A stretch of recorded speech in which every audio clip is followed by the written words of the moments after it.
This information is provided for public education purposes only and is not intended to substitute for a manufacturer's directions or consultation with a licensed pharmacist or healthcare professional.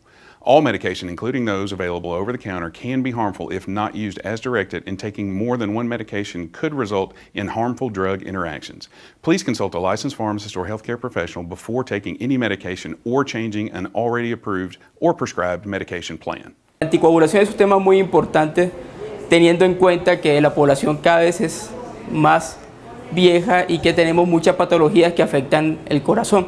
Entonces existen muchas de estas enfermedades que requieren ese tipo de medicamentos. Los anticoagulantes, anti significa en contra y coagulación es evitar de que se formen trombos en la sangre. Entonces el efecto de esos medicamentos es tratar de evitar de que la sangre tenga trombos o coágulos que puedan alojarse en la circulación del cerebro, del corazón o de los pulmones y generar enfermedades. Cuando las personas sufren de embolia a nivel pulmonar, van a requerir anticoagulación. O personas que van a ser sometidas a cirugías de reemplazo valvulares van a requerir anticoagulación, muchas de ellas. Otros problemas que afectan principalmente el ritmo del corazón también pueden requerir anticoagulación. O sea, algún tipo de arritmia va a requerir anticoagulación. Principalmente esos son los grupos más frecuentes en los cuales estas personas van a necesitar este tipo de medicamentos. Esto puede contraer lo que son las embolias, que se producen cuando un coágulo obstruye un vaso sanguíneo. Los trombos se pueden generar en la circulación pulmonar, cerebral o en las arterias del corazón, lo que puede traer infartos, dificultades respiratorias o problemas en la motricidad. Teniendo en cuenta pues, los diferentes anticoagulantes que existen hasta el momento, el más viejo y más usado por mucho tiempo es la warfarina. Y uno de los mitos que más se tiene cuando la persona toma warfarina es que no puede consumir ninguna vegetal, ningún alimento de color verde, porque eso altera también la coagulación. Entonces, lo que se recomienda en estos casos es que la persona que está tomando, por ejemplo, warfarina, no cambie su tipo de alimentación. La persona que toma anticoagulante tampoco es que va a evitar hacer sus actividades cotidianas. Sí tiene que tener mucho cuidado con actividades que puedan generarle traumatismo, porque los traumas, las heridas en los pacientes que están anticoagulados van a demorarse más en controlar el sangrado o puede tener complicaciones como hematomas que se puedan infectar. El consumo de cigarrillo o de sustancias alcohólicas puede estropear el efecto de estos medicamentos, por lo cual es vital tener en cuenta algunos cuidados y prevenciones. Los datos indican que aproximadamente un 1% de la población tiene fibrilación auricular, lo que pasa que depende de la edad. Si estamos hablando de personas por encima de los 70 años de edad, estamos hablando ya de proporciones de más del 5%. Y si hablamos de personas de más de 80 años, estamos hablando del 10%. La aprobación de este nuevo anticoagulante oral, que ya se utiliza en Estados Unidos y Canadá, se basa en los resultados de RELI, uno de los mayores ensayos clínicos sobre fibrilación auricular, que incluyó a más de 18.000 pacientes y en el que se demostró que reducía el riesgo de padecer un ictus por fibrilación auricular en un 34%. Ha habido una captación muy amplia y alta del medicamento por la facilidad de administración, las ventajas que tiene muchas menos interacciones con otras drogas y alimentos. Los pacientes están muy contentos con este tipo de droga porque no tienen que hacerse exámenes de sangre y analítica mensualmente para ver si están en el rango apropiado con el medicamento. Entonces ha habido un gran entusiasmo tanto en Canadá como en Estados Unidos con esta nueva droga. La fibrilación auricular afecta a casi 70 millones de personas en todo el mundo y multiplica por 5 el riesgo de padecer un ictus, siendo estos más graves, con una mayor probabilidad de muerte y discapacidad. Los ictus de la fibrilación auricular son más graves, son ictus que probablemente se provocan en arterias más importantes del cerebro porque son coágulos más importantes y que finalmente acaban teniendo consecuencias más negativas que el ictus de otras causas. El tratamiento de referencia hasta ahora, aunque eficaz, precisa de un control periódico e interacciona con algunos alimentos y fármacos, limitaciones que no presenta dabigatran etixilato, según las previsiones de los expertos, lo que resulta más beneficioso en coste-eficacia tanto para el Sistema Nacional de Salud como para los pacientes. Y el coste del Sintrón. El Sintrón como pastilla cuesta poco porque lleva muchos años, pero el problema es todo el coste sanitario del Sintrón. Los pacientes cada mes o cada 20 días tienen que ir a hacerse un control, sacarse sangre, ver cómo está su sangre, de coagulable o no coagulable, y ajustar la dosis del fármaco, porque la dosis que toman no es fija, ¿no? El coste del ictus es extraordinario, porque el coste del ictus es el coste de la hospitalización por el ictus, el coste de la rehabilitación, el coste de todos los tratamientos. Por lo tanto, los costes directos e indirectos de la fibrilación auricular relacionados en este caso con el ictus son extraordinarios en nuestro país. Entre los factores de riesgo para sufrir un ictus se encuentra la diabetes, el colesterol elevado y la hipertensión arterial. Los síntomas son silentes y dificultan el diagnóstico precoz, por lo que estos pacientes multiplican por 5 el riesgo de padecer un ictus. Con respecto a los nuevos anticoagulantes, rivaroxaban y Dabigatran, decirles que surgieron con el fin de encontrar un anticoagulante ideal, o sea, un anticoagulante que tenga una fácil administración, que requiera menos monitorización de lo que tenemos actualmente, lo que utilizamos actualmente, que tenga mejor perfil de seguridad y que que logre una eficacia similar a los anticoagulantes que utilizamos. Si comenzamos hablando del perfil farmacológico de rivaroxaban, vemos a partir de su aprobación en la Comunidad Europea en el año 2008, fue aprobado para prevención de eventos tromboembólicos, tromboembolismo pulmonar y trombosis venosa profunda, tras una cirugía ortopédica mayor coordinada, tras cirugía de reemplazo total de rodilla y de cadera. En el 2011 se aprobó la indicación para prevención de la embolia en la FA, en la fibrilación auricular, no valvular. En el 2012 tiene su aprobación rivaroxaban para el tratamiento del tromboembolismo pulmonar y la trombosis venosa profunda. Y la última indicación aprobada en el año 2013 es la prevención de eventos trombóticos secundarios a un síndrome coronario agudo. Con respecto a la posología, se indica, en ficha técnica consta la indicación de 2,5 miligramos cada 12 horas en la prevención secundaria en un post-síndrome coronario agudo, 10 miligramos día de rivaroxaban por 2 semanas en cirugía de rodilla y por 5 semanas en cirugía de reemplazo total de cadera. Para la prevención de la embolia y la FA valvular hablamos de 15 miligramos día, y para el tratamiento de la trombosis venosa o el tromboembolismo pulmonar, 21 días se indica 15 miligramos cada 12 horas y luego, a criterio del médico tratante, 3 a 6 meses, 20 miligramos día. Ven cruzar enfrente suyo un paciente con cualquier tipo de fibrilación auricular, es determinar cuál es el riesgo de sufrir un accidente cerebrovascular. Y para determinar ese riesgo lo que tienen que hacer es medir el CHATS. Se hace un examen físico, por favor confirmen que tiene FA, palpitaciones sola no vale porque puede ser extrasístoles, puede ser arritmias diferentes de fibrilación auricular. Una vez que lo confirmaron, determinan el CHATS. En este caso es sencillo porque tiene un CHATS de 2 puntos. Esto, acorde a las guías internacionales, requiere de anticoagulación plena. Pero aparte, tiene un CHATS-BAST de 4 puntos. Quiere decir que su riesgo está superior al 7% por año de tener un accidente cerebrovascular. Una vez que ustedes determinaron que el paciente requiere anticoagulantes, hay que aplicar algún score que determine si su paciente al mismo tiempo tiene una posibilidad muy alta de sangrado.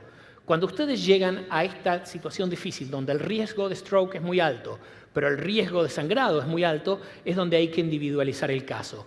Porque los scores como el HAS-BLED no son para contraindicar anticoagulación, sino para que ustedes hagan un seguimiento más cercano.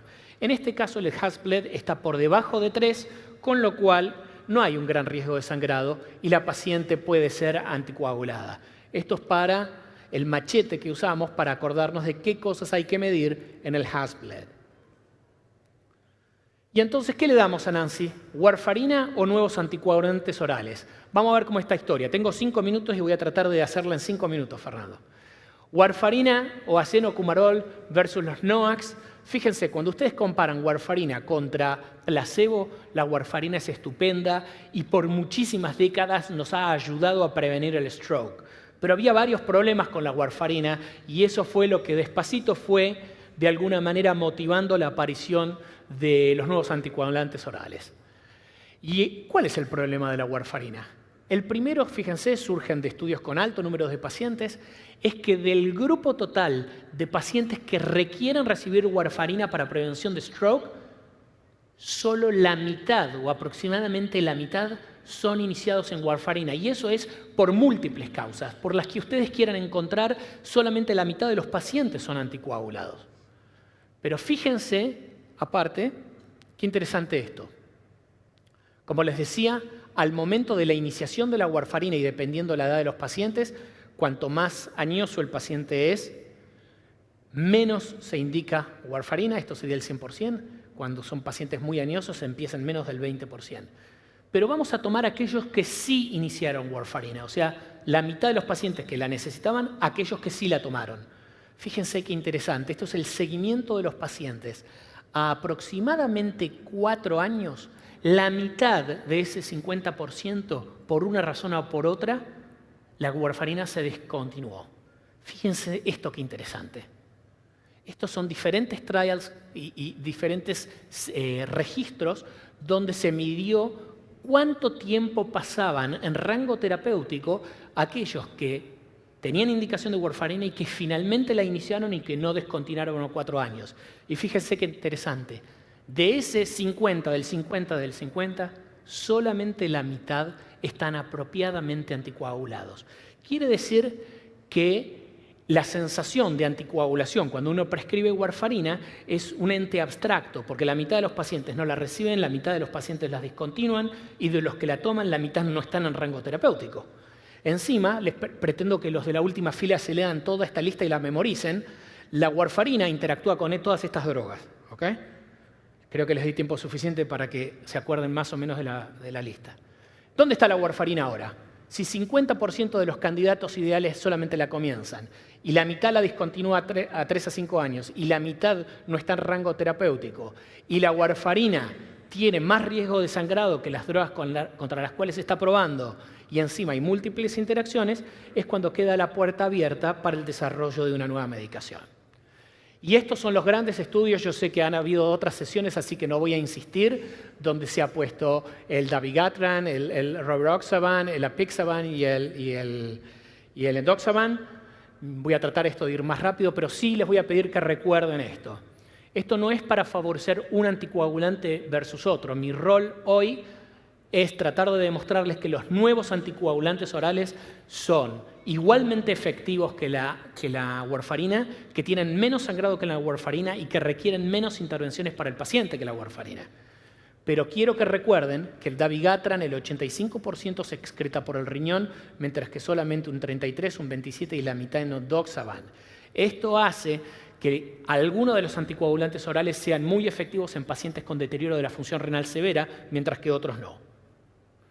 Esto es para mostrarle las interacciones. Aristóteles, que para mí es un poquito el trabajo principal de todos, es muy parecido al RELAI. Estos son los criterios de exclusión, estos los de exclusión. No tiene mucho misterio, es los mismos criterios del CHADS. Aquí no está, pero en realidad los pacientes que tenían vasculopatía periférica ya también podían ingresar en el Aristóteles. Y en ese sentido se parece a los criterios de inclusión del CHADS. Y como criterio de exclusión a remarcar aquí es la estenosis mitral, observen, estenosis mitral moderada o grave, y el tema de la insuficiencia renal con una creatinina más de 2,5. Esto no es un dato menor, porque la otra vez en una charla surgió si un paciente con insuficiencia mitral se le podía dar estos nuevos anticoagulantes o no. Entonces inmediatamente se dijo que era una FA valvular. Vieron que estos estudios dicen FA no valvular. Pero cuando uno va a los criterios de inclusión, los pacientes con insuficiencia mitral ingresaron a este estudio. Lo que se restringió fue la estenosis mitral.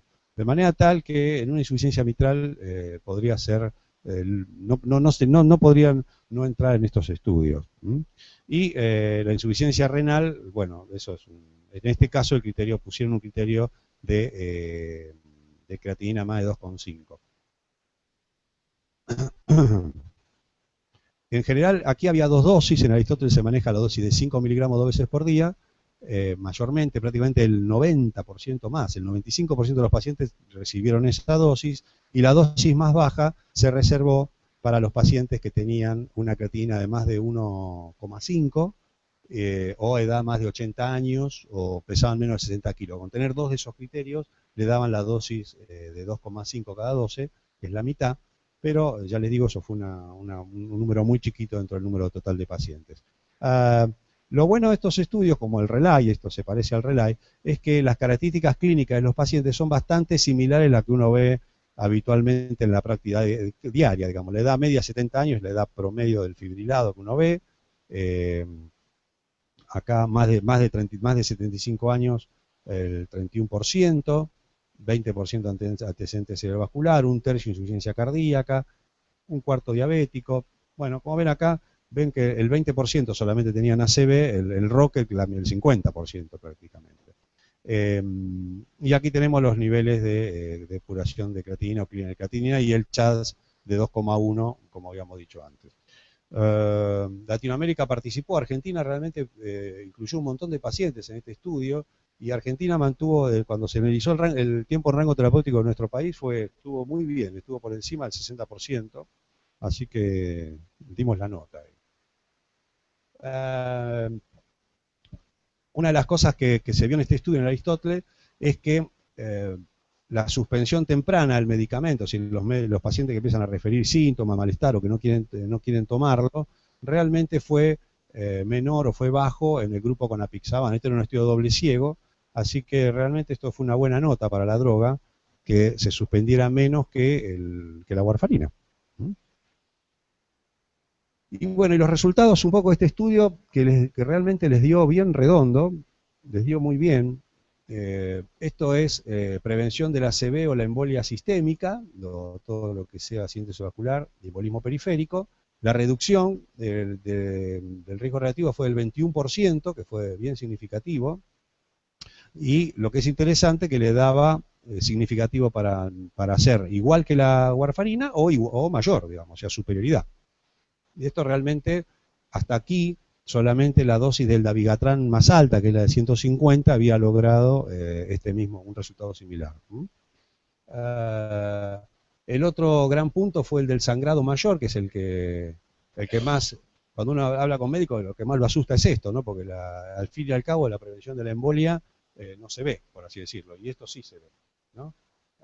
Como dicen, las embolias las manda Dios, pero las hemorragias las manda el médico, es lo que dicen los pacientes.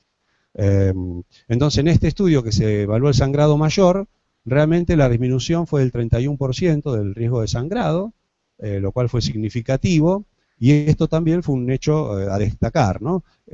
Si uno hace la comparación con el dabigatran, la dosis más baja, el dabigatran obtiene un resultado parecido a este, la dosis más alta, no. Acá está un poquito el gráfico de sangrados. Cuando uno mira estos gráficos, que son un lío, yo les sugiero que miren directamente acá el valor de P, y van a ver que todo es significativo, ¿no? Con valores por inferior a la unidad en el hazard ratio.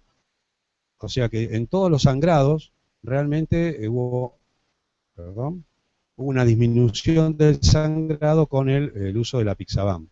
Lo cual es notable. Tomen el sangrado que tomen, eso también es notable. Aunque sea cualquier sangrado, le da reducción del 29%, y aún según uno, porque en un sangrado mayor a veces hay un montón de clasificaciones, ¿qué es sangrado mayor? Bueno, se tomaron los mismos que se usan los criterios para otros tipos de estudios, y sin embargo les daba igual. Y el hecho más, digamos, los dos hechos para mi gusto relevantes son estos dos. Esto, la de la disminución del sangrado intracraneal, es un fenómeno que se da con todos los nuevos anticoagulantes y es una de las mejores cosas que pudo haber pasado. O sea, esto es independiente, cualquier de los nuevos anticoagulantes se asocia a disminución del sangrado intracraneal, lo cual es buenísimo.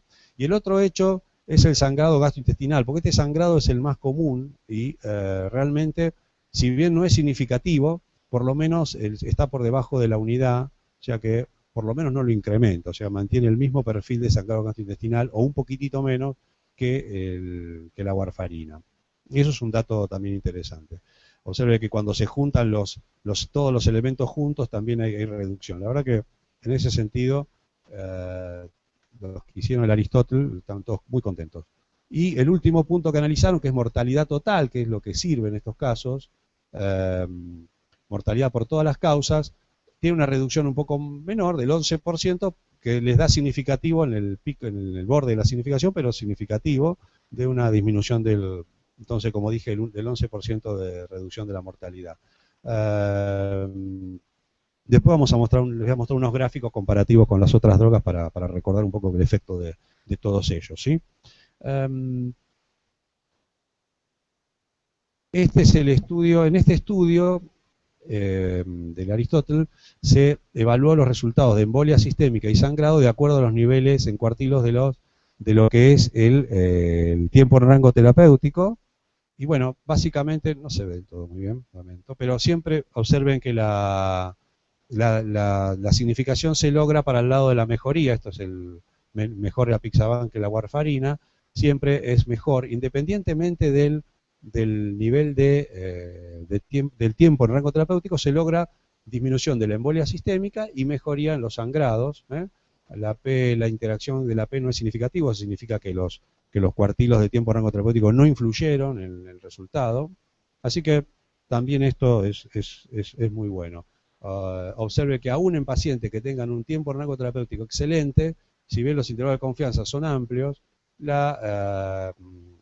hazard ratio empuja a un mejor resultado con el apixaban. También cuando hicieron el análisis de los pacientes que ya habían tenido un accidente cerebrovascular previo, porque uno piensa que esos pacientes son de más riesgo obviamente y pueden sangrar incluso más, realmente también en esos casos se vio una mejoría significativa de los pacientes con apixaban. Me parece, pensé que se me quedó sin batería esto. Perfecto. Bien, el otro tema que muchas veces es tema de discusión es el tema de la edad. O sea, si el efecto es, ¿qué pasa con la edad y la prevención de la embolia o el sangrado? Y acá lo tienen separado por edades, menos de 65, creo que es, 65 a 75 y más de 75. Acá se ve bárbaro. Estoy mirando acá, pero en la televisión se ve fantástico. Bueno, acá lo importante es que observen que a mayor edad del paciente, más de 75 años, realmente el efecto de la apixaban es muy bueno. Los intervalos de confianza no rozan el 1, es decir, que realmente es un efecto consistente, la P-interacción no da significativo, es decir, que el mensaje es que independientemente de la edad, el apixaban fue mejor que la warfarina, y con respecto a los sangrados pasa lo mismo, y esto es un dato que para mí es un mensaje interesante, de decir que un anticoagulante nuevo en pacientes de más de 75 años, realmente el sangrado mayor es menor, y significativamente menor. Eso es un dato para mí muy importante. Cuando nosotros analizamos la base de datos de la Sociedad de Cardiología, los pacientes de más de 75 años se anticoagulaban nada más que el 28%. O sea que cuando hicimos esa encuesta, que nos dio 48, cuando buscábamos los pacientes más añosos, realmente se anticoagulaban prácticamente nada. Y todo por la edad, o sea, simplemente por edad. El médico llenaba por edad. Porque evidentemente el médico percibe que con warfarina, o bueno, en este caso la cenocumarol en nuestro país, ¿no? Evidentemente Realmente el nombre de nuevos anticoagulantes orales pues ya no son tan nuevos. El dabigatran, por ejemplo, tiene prácticamente 20 años de que apareció y los estudios datan de hace varios años, así es que muchos autores proponen ahora cambiar la nomenclatura y tal vez debamos llamarles anticoagulantes de blanco único o anticoagulantes inhibidores directos. Esos anticoagulantes han sido aprobados en varias indicaciones. En México, por lo menos, están aprobados en prevención de enfermedad tromboembólica venosa, en ortopedia, en fibrilación auricular y en el tratamiento de la enfermedad tromboembólica venosa. Es importante que los hematólogos estemos preparados porque esos nuevos fármacos ofrecen una serie de retos completamente diferentes a los que hemos usado tradicionalmente como la warfarina y el acenocumarol.